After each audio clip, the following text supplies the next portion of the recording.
India के शहर आगरा में मुगल एम्पायर के आर्किटेक्ट्स का एक ऐसा शाहकारा मौजूद है जिसको आज पूरी दुनिया ताजमहल के नाम से पहचानती है। 42 एकड़ पर फैला दूर से ही चमकता हुआ ये मकबरा जहां अपने अंदर खूबसूरती के बगीचे सजाए हुए हैं, वही इसके ऊपर गम और उदासी के कई बादल अभी भी मंडरा रहे हैं। दोस्तों, आज के इस वीडियो में जानेंगे ताजमहल के बारे में अनसुनी कहानियां। द मिस्ट्री के वीडियो में एक बार फिर से आपका स्वागत है। वीडियो को अंत तक जरूर देखें। दोस्तों, लगभग 400 साल पहले बनाई जाने वाली ये खूबसूरत बिल्डिंग जहां अपने दौर की सबसे बड़ी और सबसे शानदार बिल्डिंग हुआ करती थी, वही आज इसको दुनिया का 7वां अजूबा भी कहा जाता है। इस आलीशान स्ट्रक्चर को बनाने में 20,000 मजदूरों ने दिन रात पसीना बहाया, और वो भी 1 या 2 वर्षों तक नहीं बल्कि पूरे 22 वर्षों तक। ताजमहल को ऐसे डिजाइन किया गया है कि जब मेन गेट के पीछे से इसको देखा जाता है तो ये काफी बड़ी लगती है, लेकिन जैसे ही मेन गेट की तरफ बढ़ा जाता है तो ऑटोमेटिकली इसकी साइज छोटी हो जाती है। ताजमहल के चारों मीनारे बिल्कुल सीधा खड़ा नहीं किया गया है,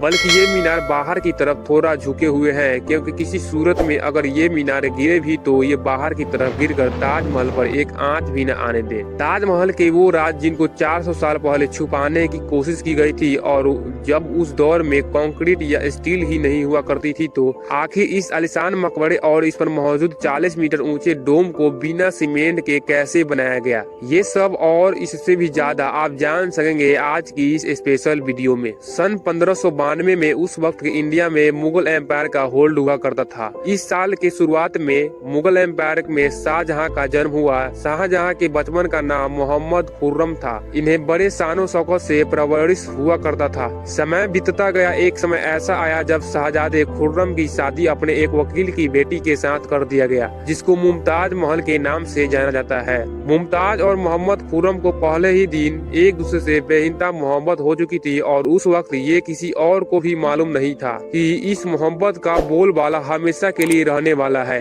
अगले 10 सालों तक शहजादे ने कई जंगें लड़ी और उसमें भरपूर कामयाबी भी हासिल की। इसी वजह से शहंशाह ने खुश होकर शहजादे खुर्रम को शाहजहां की उपाधि से नवाजा, जिसका मतलब होता है दुनिया का बादशाह। शहजादे की टोटल 6 बीवियां थी जो आगरा फोर्ट के हरम में ही रहती थी। इन 6 में से शाहजहां सबसे ज्यादा मुमताज महल से मोहब्बत करते थे, और यही वजह थी कि उनका ज्यादातर वक्त मुमताज महल के साथ ही गुजरता था। वक्त तेजी से गुजर रहा था और 4 साल के बाद यानी 1621 में मुगल शहंशाह अचानक चल बसे। इसके बाद शाहजहां ने शहंशाह की गद्दी संभाली। इस दौरान सारे फैसले शाहजहां खुद करता था, जबकि मुमताज महल पीछे से रहकर शाहजहां को मशवरे दिया करती थी। लेकिन किसी को इस बात का इल्म नहीं था कि ये खुशियां कब मातम में बदलने वाली है। मुमताज महल जो शाहजहां के 14वें बच्चे को जन्म दे रही थी, उसकी हालत बिगड़ गई और 17 जून 1631 को वो ना चाहते हुए भी इस दुनिया से चल बसी। शाहजहां की सबसे पहली मोहब्बत और उनकी सबसे अजीज बीवी मुमताज महल इस दुनिया से रुखसत हो चुकी थी। मुमताज महल ने मरने से पहले एक आखिरी ख्वाहिश की थी कि वो चाहती थी कि उनकी कब्र दुनिया के सबसे खूबसूरत मकबरे में बनाई जाए। इस टास्क को और मुमताज महल की आखिरी ख्वाहिश को पूरा करने के लिए शहंशाह ने अपनी सारी दौलत और पूरी जिंदगी एक करने का इरादा किया। मुमताज के गुजरने के 6 महीने बाद ही यानी 1632 में ही ताजमहल की कंस्ट्रक्शन का काम शुरू कर दिया गया। करीब 20,000 से भी अधिक मजदूर एकत्र किया गया। मुमताज की कब्र यमुना रिवर के बराबर में मौजूद थी। इसी वजह से इस जगह पर दुनिया की सबसे खूबसूरत बिल्डिंग बनाना काफी मुश्किल टास्क था। रिवर के किनारे जमीन काफी सॉफ्ट होती है, और यहाँ अगर खुदाई का काम किया जाए तो पानी का बहाव ताजमहल की फाउंडेशन को भी नुकसान पहुँचा सकता था। इस मसले से निपटने के लिए मुगल इंजीनियर्स ने यहाँ सबसे पहले जमीन के अंदर कई कुआं खुदवाना शुरू किए। मजदूर ये कुएं तब तक खोदते रहते जब तक ठोस जमीन नजर न आ जाती। इन कुआओं को पत्थर और गारे से भरा गया, और फिर उसके ऊपर पत्थरों के बड़े बड़े कॉलम्स खड़े किए गए। इस सारे काम को अंजाम देने के लिए मजदूरों के साथ साथ हाथियों का भी एक बड़ी फौज हुआ करती थी। मुगल इंजीनियर्स की ये ट्रिक काम कर चुकी थी, और अब एक ऐसी मजबूत फाउंडेशन तैयार थी जो नरम जमीन पर फौलाद बनकर खड़ी थी। फाउंडेशन के बाद अब बारी थी एक ऐसे बिल्डिंग डिजाइन की जो आज से पहले किसी ने भी नहीं देखा हो। एक ऐसा डिजाइन जो पिछले सारे रिकॉर्ड तोड़ डाले। ताजमहल के डिजाइन का आइडिया शाहजहां ने अपने बाप दादा के मकबरे से लिया था। बाप के मकबरे से मीनारों का आइडिया लिया गया, दादा के मकबरे से बिल्डिंग कोर का आइडिया लिया गया और अपने अंकल के मकबरे से डोम का आइडिया लिया गया। और जब इन मकबरों को कंबाइंड किया गया तो एक शानदार और आलीशान डिजाइन बनकर उभरा। ताजमहल के इस स्ट्रक्चर को बनाने के लिए करोड़ों रुपए भी बहाए जा रहे थे। हर गुजरते दिन शाही खजाना तेजी से खाली होता जा रहा था, लेकिन शाहजहां को किसी चीज की परवाह नहीं थी।